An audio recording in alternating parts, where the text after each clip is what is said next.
Untuk kelebihannya sendiri di sini, kalaupun dia mati satu driver ini, satu PCB LED AC ini mati, setidaknya masih ada 2 PCB LED AC yang tersisa, bro. Untuk usianya mungkin. Halo bro, assalamualaikum warahmatullahi wabarakatuh. Berjumpa kembali dengan channel YouTube Tuan Pemula. Oke bro, pada video kali ini saya kedatangan 2 buah lampu LED ya bro. Ini lumayan ya bro, karena kedatangan untuk LED yang watt besar. Namun yang sangat disayangkan yang datang adalah LED AC bro. Terkadang malas mau chip ulang LED AC ya bro. Kalaupun di chip ulang pun terpaksa harus saya tambah menggunakan driver, sehingga saya jadikan LED DC. Oke, dan yang satunya ini adalah PCB LED DC bro. Oke bro, langsung saja. Ada beberapa teman kita para tuser yang sering melakukan penggantian PCB LED AC itu menggunakan PCB LED yang watt kecil ya bro.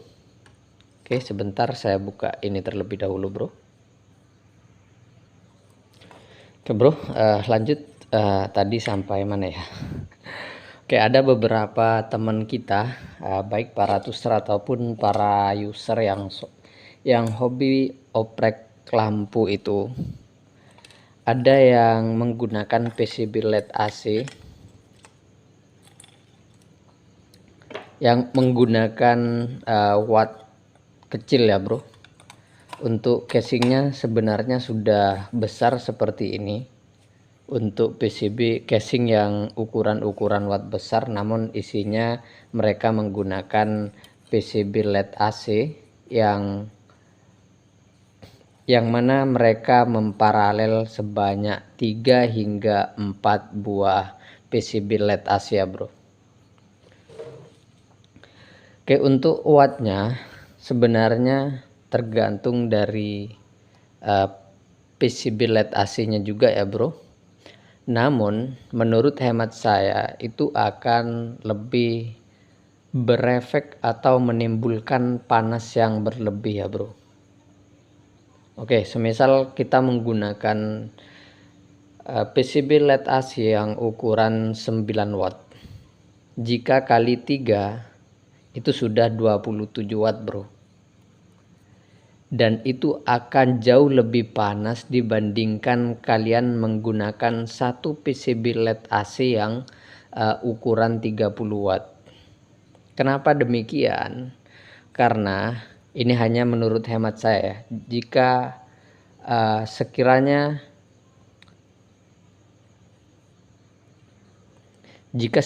kata-kata saya ini salah, tidak sesuai, mohon koreksinya.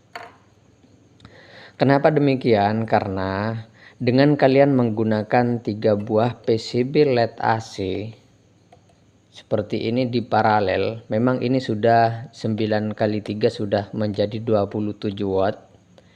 Dan kalian menggunakan PCB LED AC yang ukuran 30 watt, tentu panasnya itu akan lebih panas yang menggunakan PCB LED AC 9 watt kali 3 ya bro.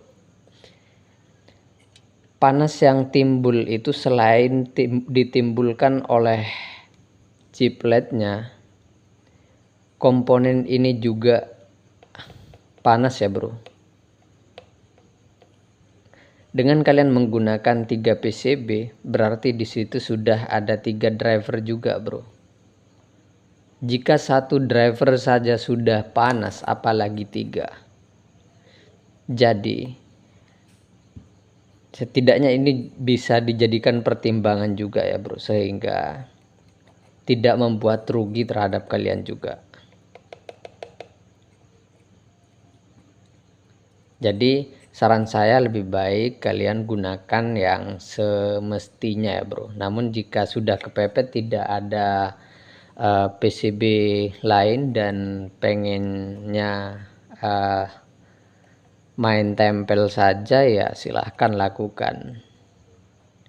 Ya tentunya setiap sesuatu ada kekurangan dan kelebihannya masing-masing bro. Untuk kelebihannya sendiri di sini, kalaupun dia mati satu driver ini, satu PCB LED AC ini mati, setidaknya masih ada 2 PCB LED AC yang tersisa, bro. Untuk usianya mungkin ya sebenarnya kembali lagi pada barang tersebut, karena elektronik itu sangat complicated ya, bro. Tetapi kalau untuk hematnya mungkin akan lebih hemat yang seperti ini, bro. Akan tetapi bukan berarti hemat keseluruhan ya, bro. Sehingga nanti efek panas yang berlebih, maka matilah satu PCB LED AC. Sehingga tinggallah 2. Dan ketika ini sudah tinggal 2, karena ini sistemnya paralel ya, bro. Sehingga jikapun ini mati satu, maka masih ada 2 PCB LED AC yang tersisa. Dan dengan seperti itu, maka panas yang dihasilkan sudah berkurang, bro. Dan untuk casingnya dan heatsinknya itu sudah cukup memadai, bro, karena untuk ukuran yang 18 watt ini dipasang ketika ini sudah mati kan otomatis sudah tersisa 18 watt ya, bro. 18 watt. Iya, 9 kali 2 18 watt. Sedangkan casingnya adalah ukuran 30 watt. Tentu ini akan lebih hemat, akan lebih awet, bukan hemat, akan lebih awet. Dan jika suatu saat nanti akan mati lagi satu PCB, masih tetap menyala, bro, dengan satu PCB, itu akan tambah awet lagi, bro. Selain panas diserap oleh heatsink yang di body ini, masih diserap oleh PCB yang ini, dan juga diserap oleh kawan-kawannya yang sudah mati ini, bro. Oke, mungkin itu saja video kali ini dari saya. Semoga bermanfaat. Assalamualaikum warahmatullahi wabarakatuh.